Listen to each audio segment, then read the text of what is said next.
कर मांग उठी है कि नई पॉलिसी बनाई जाए। बीजेपी विधायक सलाथिया ने सदन में रखी मांग। जेएनके की नदियों को तबाही से बचाने की कही गई बात। अनुदान मांगों पर जारी बहस में नेशनल कॉन्फ्रेंस पर बरसे सलाथिया और यहां पर नई माइनिंग पॉलिसी को लेकर अब बात जो है वो उठ रही है कि नई माइनिंग पॉलिसी बनाई जाए। अब देखना ये है कि जिस तरीके से जो मौजूदा माइनिंग पॉलिसी है क्या उसको क्या वो इस तरीके से नाकाम साबित हो रही है कि नई बनाने की जरूरत पड़ रही है। लेकिन यहाँ पर आपको बता दें कि सदन के अंदर विधानसभा की कार्रवाई जो है वो चल रही है। जम्मू कश्मीर विधानसभा की बात की जाए तो वहां पर ये मांग उठी है कि जम्मू कश्मीर की नदियों की तबाही जो है वो हो रही है और इलीगल तरीके से जो माइनिंग हो रही है उस पर भी कहीं ना कहीं लगाम लगाना जरूरी है, जिसके लिए नई माइनिंग पॉलिसी लाना आवश्यक हो गया है। ये मांग जो है वो बीजेपी विधायक सलाथिया के द्वारा की गई है। फिलहाल इसको लेकर अगर बात की जाए तो मांगों को, अनुदान की मांगों को लेकर भी बहस जो है वो देखने को मिली भारतीय जनता पार्टी और नेशनल कॉन्फ्रेंस के बीच में। और बीजेपी विधायक सलाथिया ने सदन में ये मांग रखी है कि नदियों की जो तबाही हो रही है उसे बचाया जाए और साथ ही साथ अनुदान मांगों को लेकर भी बहस जो है वो देखने को मिली। चलिए इसी पे अधिक जानकारी लेंगे। हमारे साथ वरिष्ठ पत्रकार विनोद कुमार जुड़ चुके हैं। विनोद जी बताइएगा, जिस तरीके से ये मांग की जा रही है सदन में कि न्यू माइनिंग पॉलिसी बनाई जाए, क्या जो मौजूदा माइनिंग पॉलिसी है वो खुद में इतनी नाकाम साबित हुई है कि नई की डिमांड की जा रही है? देखिए रूपाली, जब से 5 अगस्त 2019 के बाद ये जो बदलाव हुआ है, 370 का खंड 1 को छोड़ करके बाकी सारा निरस्त हुआ है, 35 को हटाया गया है, उसके बाद से नई माइनिंग पॉलिसी बनी थी। उस माइनिंग पॉलिसी से हो सकता है सरकार को लाभ जरूर हुआ हो, लेकिन विपक्ष ने उस माइनिंग पॉलिसी को लेकर के निरंतर सरकार को घेरा है। सरकार वही एलजी की हो या फिर ये वाली सरकार हो। आज अनुदान मांगों पर बहस थी और उसमें इंडस्ट्री और माइनिंग डिपार्टमेंट की बहस थी। जो डिप्टी चीफ मिनिस्टर के पास जितने भी मंत्रालय आते हैं उन पर बहस थी। इस बहस के दौरान सुरजीत सिंह सलाथिया ने कहा कि इस माइनिंग रिविजिट करने की ज़रूरत है। जो हमारी माइनिंग पॉलिसी है उस पर पुनर्विचार करने की ज़रूरत है और ऐसी डिमांड लगातार की जा रही है। लेकिन आज सुरजीत सिंह सलाथिया ने कहा है कि हमारी नदियों नालों के साथ खिलवाड़ हो रहा है, प्राकृतिक जो हमारी संपदा है उसको नुकसान पहुंच रहा है, ज़्यादा से ज़्यादा रेवेन्यू होना चाहिए। इसलिए उन्होंने ये डिमांड किया है कि कहीं ना कहीं ये जो माइनिंग पॉलिसी है इसको रिविजिट किया जाए। विनोद जी, यहाँ पर सवाल ये भी है, एक है माइनिंग माफिया। ये माफियाओं की अगर बात की जाए यहाँ पर ओवरऑल सरकार के लिए कितना बड़ा चैलेंज है ताकि इससे जो है वो निपटा जाए, या फिर ये चैलेंज जो उनके सामने है उसको लेकर ये खरा उतर सके? ये रूपाली, एक तो माइनिंग को लेकर के माफिया जो शब्द आपने इस्तेमाल किया है वो बहुत सारे पॉलिटिशियन जो विपक्ष में माइनिंग माफिया और लीकर माफिया ये दो शब्दों का इस्तेमाल करते हैं। और वाकई में जब से ये माइनिंग पॉलिसी हुई है, हमारी रेत बजरी हो या इससे जुड़े हुए जो भी मटेरियल हो वो लगातार महंगा होता जा रहा है और सरकार के खाते में जितना रेवेन्यू आना चाहिए उतना रेवेन्यू नहीं आ रहा है। और लोगों में ये बड़ी टेंशन है कि जो पहले 1500 में उनको ट्राली मिलती थी रेत की, अब वो बड़ी महंगी 5000 तक पहुंच गई है। तो इसलिए ये माइनिंग पॉलिसी को लेकर के, माइनिंग को लेकर के लगातार हर एक पॉलिटिकल पार्टी ये वक्तन आवाज़ उठाती रही है। जब तक एलजी शासन था तब तक तो बीजेपी वालों ने चुप्पी साधी हुई थी। अब सरकार जो है उमर अब्दुल्ला की नेशनल कॉन्फ्रेंस की सरकार है और डिप्टी चीफ मिनिस्टर जिनके पास ये मंत्रालय है वो भी एनसी से ताल्लुक़ रखते हैं। तो अब भाजपा के लोगों ने भी माइनिंग पॉलिसी पर उंगली उठाना शुरू कर दी कि जिस तरीके से लगातार यहाँ माइनिंग की बात हो रही है और प्रॉपर क्लियरेंस भी नहीं दी गई है और ना ही लिया जाता है, और साथ ही साथ ये भी देखने को मिला है कि जो एनजीटी है उसकी गाइडलाइंस की भी धज्जियां उड़ाई गई है। तो क्या लगता है अब ये पॉलिसी लाना जरूरी हो गया है या फिर जो पुनर्विचार करने की बात कही जा रही है वो ही दोबारा सोचा जाना चाहिए ताकि जो चीजें चेंज करनी है माइनिंग को लेकर वो की जा सके? वाली जो गाइडलाइंस हैं नेशनल ग्रीन ट्रिब्यूनल की, उस गाइडलाइंस को वायलेट किया जा रहा है, उसकी वायलेशन निरंतर हो रही है और एनजीटी ने कई बार इनको फाइन भी लगाया है, लेकिन फाइन के बावजूद भी इस तरह की जो इरेगुलरिटीज़ हैं वो सामने आ रही हैं और लोगों को भी महंगा सामान मिल रहा है। एक तरफ आप अपने पर्यावरण को भी नहीं बचा पा रहे हैं, दूसरी तरफ नेशनल ग्रीन ट्रिब्यूनल आप पर लगातार सख्ती बरत रही है, और तीसरी तरफ मटेरियल गरीब के लिए बहुत महंगा होता जा रहा है। तो कहीं ना कहीं जो भाजपा के लोग कह रहे हैं या पहले जो पीडीपी के लोग कहते थे कि रिविजिट करने की ज़रूरत है, मुझे लगता है कि इस पॉलिसी पर पुनर्विचार होना चाहिए। क्या लगता है जिस तरीके से भारतीय जनता पार्टी अब लगातार इस चीज का सवाल उठा रही है, जब यहाँ पर लेफ्टिनेंट गवर्नर रूल था और यहाँ पर अगर बात की जाए नई सरकार बनी है, क्या लगता है दोनों वक्त में डिफरेंस दिखा है, चाहे माइनिंग के मामले को लेकर हो? क्योंकि तभी आज भारतीय जनता पार्टी विपक्ष में है, सवाल उठ रहे हैं और नेशनल कॉन्फ्रेंस की सरकार को जवाब देना होगा क्योंकि सदन में भी बहस हो रही है। का थोड़ा बदलाव तो आया है, क्योंकि जब यूटी बन जाती है तो यूटी के नियम कायदे यहाँ पर लागू होते हैं।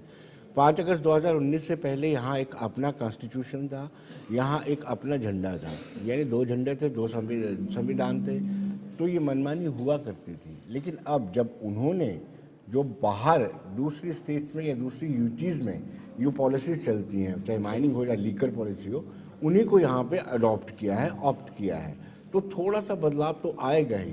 हालांकि ह्यू एंड क्राई होता है जब भी आप नई रेजीम से गुजरते हैं, जैसे पहले वैल्यू एडिड टैक्स था, उसके बाद जीएसटी लगा, वैट में भी लोगों को दिक्कत आ रही थी, अब जीएसटी में आहिस्ता आहिस्ता इसका आप फैमिलियर हो जाते हैं। तो ऐसे मुझे लगता है कि जो पॉलिसीज़ बनी हैं इनमें जो लाकूनाज हैं, जो फ्लाज हैं रूपाली, उनको ठीक करना चाहिए और साथ साथ जो सुझाव हैं वो सुझाव देना चाहिए ताकि इस पॉलिसी को और दुरुस्त किया जाए। ओवरऑल जो है वो पुनर्विचार करना जरूरी है इस पर। विनोद जी बहुत बहुत धन्यवाद हमारे साथ जुड़ने के लिए और तमाम जानकारी देने के लिए। तो यहाँ पर फिलहाल विधानसभा में जिस तरीके से लगातार माइनिंग पॉलिसी को लेकर मुद्दा उठ रहा है, बात यही है कि पुनर्विचार किया जा सके ताकि चाहे माइनिंग माफिया हो या फिर कोई भी माफिया हो, उस पर रोक लगाई जा सके। आगे बढ़ेंगे, विधानसभा की बात करेंगे। विधानसभा में नई बस्ती का मामला जो है वो गूंजा है और विधानसभा में नई बस्ती की दुकानों का मुद्दा जो है वो उठा है। भाजपा विधायकों ने उठाया सदन में दुकानों का मुद्दा। प्रशासन ने दुकानों को ध्वस्त करने का नोटिस जारी किया है। सरकार से दुकानदारों के पुनर्वास को लेकर सवाल विधानसभा में पूछा गया, जहां भारतीय जनता पार्टी के विधायकों ने यह मुद्दा उठाया है। नई बस्ती को लेकर अगर बात की जाए तो वहां पर एक्सप्रेस वे के निर्माण के चलते जो सोचा जा रहा है उसमें दुकानों को जो है हटाया जाएगा, जिसको लेकर सदन में यह मुद्दा उठता हुआ नजर आया। दुकानदारों के मुद्दे को उठाया गया, जहां प्रशासन ने दुकानदारों को दुकानें ध्वस्त करने का नोटिस जो है वो जारी कर दिया है। लेकिन यहाँ पर दुकानदारों का कहना है कि वो बीते कई सालों से यहाँ पर रह रहे हैं। 1947 से उनका ये कहना है कि उनकी दुकानें यहाँ है, वो यहाँ के रहने वाले हैं। तो अब प्रशासन ने जिस तरीके से नोटिस जारी किया है, ये मुद्दा जो है वो सदन में उठता हुआ नजर आया। चलिए इसी पे अधिक जानकारी लेंगे। हमारे साथ हमारी संवाददाता शिल्पा शर्मा जुड़ चुकी है।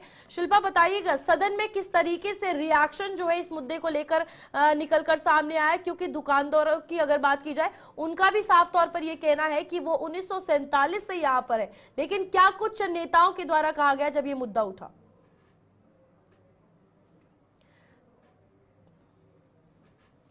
तो बिल्कुल आपने देखा कि सदन की कार्रवाई जो है वो चल रही थी और कार्रवाई के दौरान ये मुद्दा उठा था, जहां पर सवालों की अगर बात की जाए तो विधायकों के सवालों का मंत्रियों ने आज जवाब भी दिया था और इसी में ये दुकानदारों का मुद्दा उठा। प्रशासन ने दुकानों को ध्वस्त करने का नोटिस जो है वो जारी किया है। लगभग आपको बता दें कि 19 मार्च जो है वो शायद कह सकते हैं कि यहाँ पर अब जल्द इन्हें दुकानें खाली करनी होंगी। 19 मार्च तक की डेट जो है वो फिलहाल नोटिस में दी गई है। शिल्पा हमारे साथ एक बार फिर से जुड़ चुकी है, शिल्पा से जानकारी ले। शिल्पा, बताइएगा क्या कुछ रिएक्शन इस मुद्दे को लेकर निकल कर सामने आया जब ये बात उठी कि दुकानदारों का ये मुद्दा है, एक्सप्रेसवे के चलते उनकी दुकानें ध्वस्त की जा रही हैं?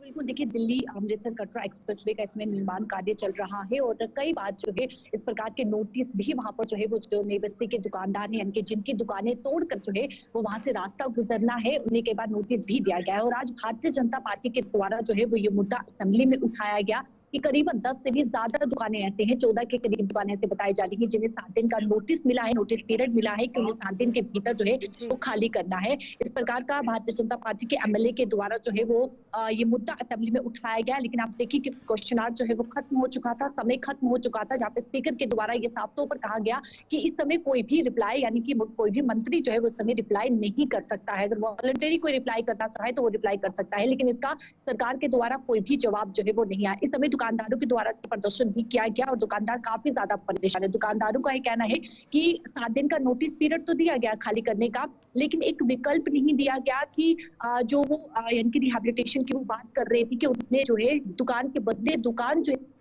बिल्कुल। शिल्पा आपकी आवाज नहीं आ रही है जी, बोलिए बोलिए। देखिए, इससे पहले भी कई प्रदर्शन वहां पर जो है वो किए गए हैं और नेगोशिएशन पहले भी जो है वो देखने को मिली थी और इसके बाद यानी कि समय को जो है वो टाला गया, लेकिन कल फिर से वीरवार की अगर मैं बात करूं तो वीरवार को जो है वो 7 दिन का नोटिस पीरियड जो है वो वहां पर दिया गया है 14 दुकानों को खाली करने का। और भारतीय जनता पार्टी के एमएलए के द्वारा ये साफ तौर पर कहा गया है कि उन दुकानदारों के साथ जो है वो न्याय बिल्कुल भी नहीं होगा। हालांकि यहाँ पर एक सवाल ये भी है कि दुकानदारों का कहना है वो 1947 से यहाँ पर है और तब से लेकर अभी तक की बात की जाए, आज ये निर्माण कार्य एक्सप्रेसवे के चलते हटाया जा रही है दुकानें। आखिर ये लोग है कौन अगर इन पर कार्रवाई हो रही है? अगर ये इलीगल तरीके से रह रहे थे तो पिछली सरकारें क्या कर रही थी? देखिए, जो ये दुकानें हैं जिन्हें 14 दुकानों को जो नोटिस पीरियड मिला है, इन दुकानों की मैं बात करूं तो ये नगर निगम की दुकानें हैं और दुकानदार वहां पे काफी समय से जो है वो अपनी दुकान लगाए कारोबार वहां पर जो है वो कर रही है। तो जितनी भी 14 दुकानें हैं वो नगर निगम की दुकानें हैं, तो जिसको लेकर जो है वो नोटिस पीरियड यहाँ पर दिया गया है। दुकानदार इस समय परेशान है क्योंकि वो काफी समय से काम कर रहा है और अचानक उन्हें खाली करने के लिए कह देना कहीं न कहीं एक बहुत बड़ा चिंता जो है वो बनती हुई जो है वो नजर आ रही है। लेकिन भारतीय जनता पार्टी के एमएलए के द्वारा ये साफ तौर पर कहना है कि कोई भी न्याय जो है वो उन दुकानदारों के साथ नहीं होगा।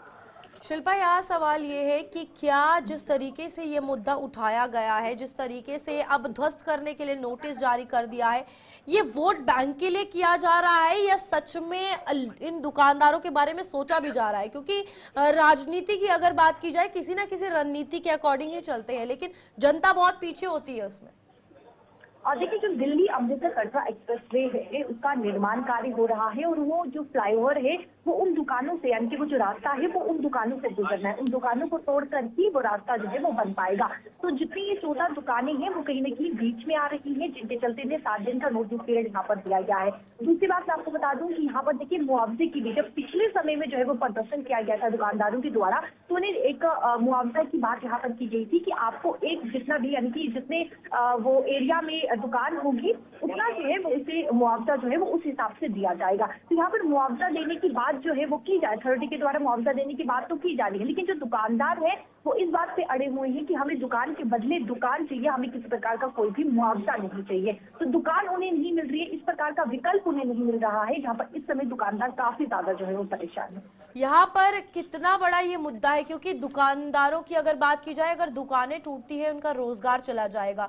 मुआवजे को लेकर अगर बात की जाए तो सरकार ने क्या ऑफिशियली इस चीज की जो क्लियरेंस है वो उन लोगों को दी है और वो दुकान की डिमांड कर रहे हैं, तो इसमें क्या कुछ उन्हें आश्वासन दिया गया कि क्या मुआवजा ही दिया जाएगा या दुकानें भी दी जा सकती है? ऐसी कोई बात निकलकर सामने आई है?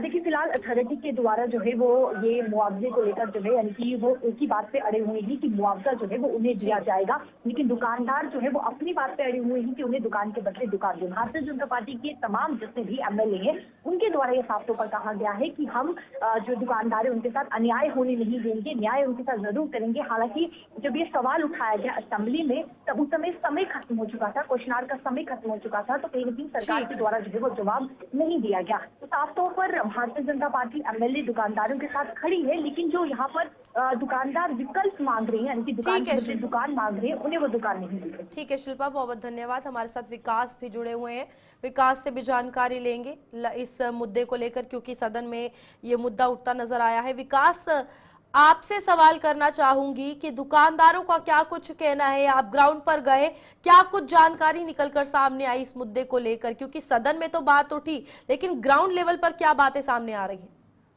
बिल्कुल आपको बता दें कि इस वक्त हम बिल्कुल नई बस्ती जो कि दुकानदारों के बिल्कुल बीच में खड़े हैं और सतवारी जो कि एरिया जो पड़ता है जहाँ पर निर्माण कार्य जो कि रोड का लगाया गया है, फ्लाईओवर जो कि बनने को जा रहा है, उसी के चलते यहाँ पर जो है लाजपत गांधी नगर से भी जो है काम जो है वो शुरू कर दिया गया है।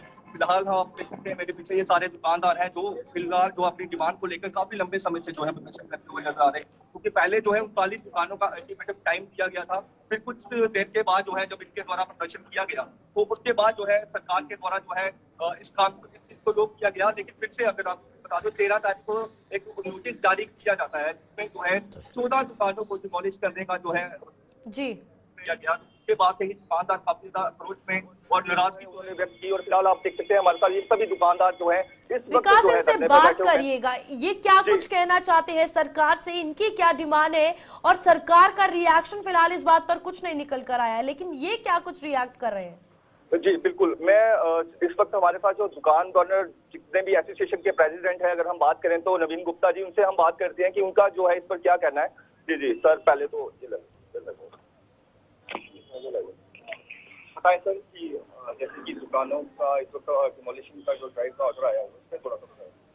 देखिए जी, 15 दिन पहले तक भी ऐसा कुछ नहीं था। 15 दिन पहले कोई ऑर्डर नहीं था, कोई हमारे पास कोई इसका नोटिस नहीं था।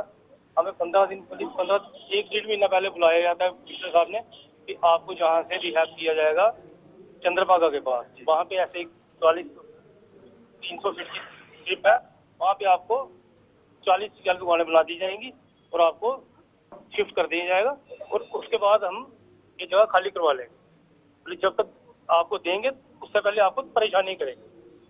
बस अभी एकदम होली से 1 दिन पहले की बात है तो जिनको ऐसे थोड़ा शोर मचता जी, हाँ जी, और रेवेन्यू वाले आए हैं और वो नोटिस आके चले जाते हैं, तो एकदम में सारे के सारे सप्ताह एकदम परेशान हो जाते हैं। भी ये 7 दिन के अंदर क्या होगा? वहाँ पे कुछ भी नहीं है, वहाँ पे अभी भी जंगल का जंगल ही है। जहाँ हमें कोई ऐसे रजिस्ट्रेशन हमारे नाम के कोई कागज बना के दें, ये आपके नाम लाज जगह कर दी है, ये ऐसे नंबर बाई नंबर आपकी दुकान है, जितना भी जो साइज देते हैं तो आप बनाओ और चले जाओ, ऐसा भी कुछ नहीं किया। ठीक है, उत्तर का कुछ नहीं दे रहे हैं और इधर से उठने के लिए हमें साफ साफ कह रहे हैं कि 7 दिन के अंदर आपको खाली करनी पड़ेगी। तो बिल्कुल यहाँ पर विकास, बहुत बहुत धन्यवाद हमारे साथ जुड़ने के लिए। तो बिल्कुल अहम मुद्दा है जो लगातार सदन में उठ रहा है और दुकानदारों को लेकर अगर बात की जाए, फिलहाल सरकार की तरफ से कोई जवाब नहीं है, लेकिन देखना यह है कि आगे क्या कुछ निकलेगा जब नोटिस का जो ऑर्डर है जो जारी किया गया है दुकानें ध्वस्त करने का, वो फॉलो होगा। आगे बढ़ेंगे जहां पर मौसम विभाग के अनुसार जम्मू कश्मीर में फिलहाल आपको बता दें कि यहाँ पर एक बड़ा मुद्दा जो है वो उठता हुआ नजर आ रहा है। और अब आगे मौसम के हवाले से बात करेंगे। मौसम विभाग के अनुसार जम्मू कश्मीर में आज से अगले 36 घंटों में हल्की से मध्यम बारिश होने की संभावना है। साथ ही कुछ इलाकों में बर्फबारी भी हो सकती है। दक्षिण कश्मीर के कई इलाकों में पहले ही ताजा बर्फबारी की सूचना है। अधिकारियों का अनुमान है कि अगले कुछ दिनों तक बारिश का दौर जारी रहेगा। हालांकि रविवार 16 मार्च से मौसम की स्थिति में सुधार होने की उम्मीद है। केवल कुछ क्षेत्रों में छुटपुट बारिश होगी। 17 मार्च तक मौसम में और अधिक सुधार होने की उम्मीद जताई गई है। तो मौसम जो है वो करवट बदलने वाला है। और अभी अगर बात की जाए तो बीते कुछ दिनों से लगातार बारिशों और बर्फबारी का सिलसिला जारी है, जिसमें जम्मू संभाग की अगर बात की जाए तो मैदानी इलाकों में बारिशें जो है वो देखने को मिल रही है। आज भी बारिश जो है वो हो रही है। और कश्मीर संभाग की या जम्मू के पहाड़ी इलाकों की अगर बात की जाए तो वहां पर बर्फबारी देखने को मिली है। बेहद ही खूबसूरत नजारा है। लेकिन 16 मार्च तक ये मौसम विज्ञान के अगर विभाग के अनुसार बताया जाए कि आपको जो 16 के बाद है वो मौसम करवट बदलेगा। शुष्क जो है वो होगा। 17 से 21 मार्च तक ड्राई मौसम रहने वाला है। हमारे साथ हमारे संवाददाता वसीम गत्तू जुड़ चुके हैं। वसीम, बताइएगा डोडा में इस वक्त कैसा मौसम है, क्योंकि बारिशें जो है वो हो रही है, काफी सुहानी तस्वीर जो है वो भी देखने को मिल रही है। कुछ दिनों से लगातार उसको बढ़ावा देने की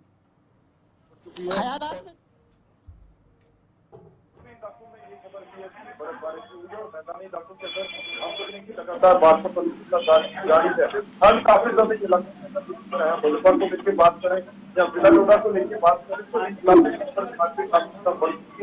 मौसम में जहाँ पे गर्दन बंद और मौसम विभाग की तरफ ये मौसम जो है आगे इस तरह का रहेगा, यानी कि इस दिन तक इस तरह का मौसम लगातार रहेगा।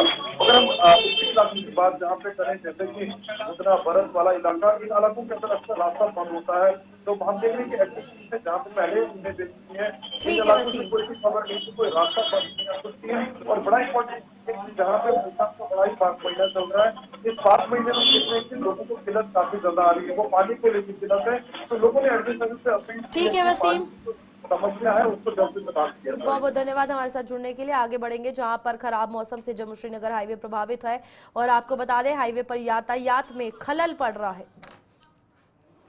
तो यहाँ पर इस वक्त बड़ी खबर जो है वो सामने आ रही है, जहां पर आपको बता दें कि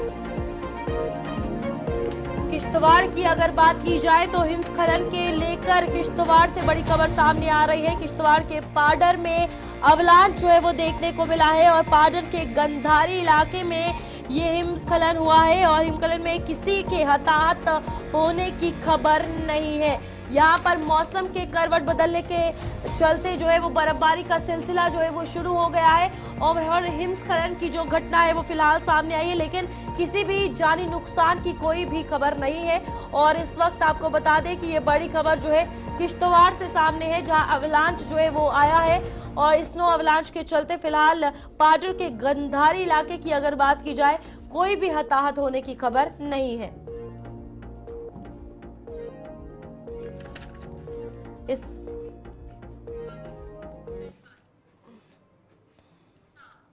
आगे बढ़ेंगे जहां मौसम के हवाले से ही बात होगी और खराब मौसम से जम्मू श्रीनगर हाईवे प्रभावित है। हाईवे पर यातायात में खलल पड़ रहा है और हाईवे पर जगह जगह जाम की स्थिति बनी हुई है। लंबी लंबी कतारों में वाहन खड़े नजर आ रहे हैं। हाईवे पर यातायात में पड़ रहा है खलल और हाईवे पर जगह जगह जाम की स्थिति बनी हुई है। फिलहाल आपको बता दें कि लंबी लंबी कतारें जो है नेशनल हाईवे पर, जम्मू श्रीनगर नेशनल हाईवे पर भी देखने को मिल रही है और लगातार बीते दिनों से मौसम जो है काफी खराब है, जिसके चलते ट्रैफिक एडवाइजरी भी जारी की गई थी कि भूस्खलन जो है वो हो सकती है, जो शूटिंग स्टोन्स है वो भी नीचे आ सकते हैं, मड स्लाइड जो है वो देखने को मिल सकती है। फिलहाल यहाँ पर मौसम जो है काफी ज्यादा खराब है, जिसके चलते अगर बात की जाए जम्मू श्रीनगर हाईवे की तो यातायात जो है वो प्रभावित हो चुका है और काफी ज्यादा जो ट्रैफिक की स्थिति है वो वहां पर बनी हुई है। फिलहाल रोड को साफ करने की, रोड की क्लियरेंस का काम जो है वो चल रहा है और अब देखना ये है कि आने वाले दिनों में कब जो है रोड प्रॉपरली क्लियर हो जाएगा, क्योंकि 16 मार्च तक बारिशें रहने वाली हैं।